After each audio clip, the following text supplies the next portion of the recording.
ብዙ ሰዎች በረመዳን ቁርአን ላይ ቢዚ የሆኑ ሌሎች ዒባዳዎችን ይዘነጓቸዋል። ቁርአን ላይ ቢዚ መሆን ኸይር ነው። ነገር ግን ሁለት ወቅቶችን ልንገራችሁ። በነዛ ሁለት ወቅቶች የተለያዩ ሁለት ዒባዳዎችን አድርጉ።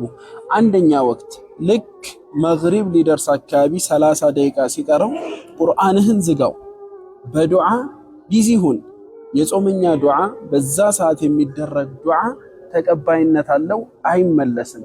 ለረጅም ደቂቃዎች አላህን መለመን መማጸንን ልመድ። ሁለተኛ ወቅት ደግሞ ሱሁር ከበላህ በኋላ የፈጅር አዛን እስኪል ድረስ ለእስትግፋር ተወው።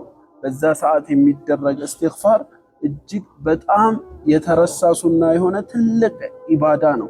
አላህ ተባረከ ወተዓላ በዛ ሰዓት እስትግፋር ስለሚያደርጉ ሙእሚን ባሮቹ ሲናገር ወቢልአስሃሪ ሁም የስተግፊሩን፣ የሱሁር ወቅት ላይ እስትግፋር የሚያደርጉ ሲል አወድሷቸዋል። እንዲሁም በዛ ወቅት አላህ ተባረከ ወተዓላ ወደ ሰማይ ዱንያ ይወርዳል። ምን እያለ ይጣራል? ማን ነው ማረኝ የሚለኝ እምምረው? ስለዚህ ያን ወቅት ለእስትግፋር ተወው። ሰላም አለይኩም ወራህመቱላህ።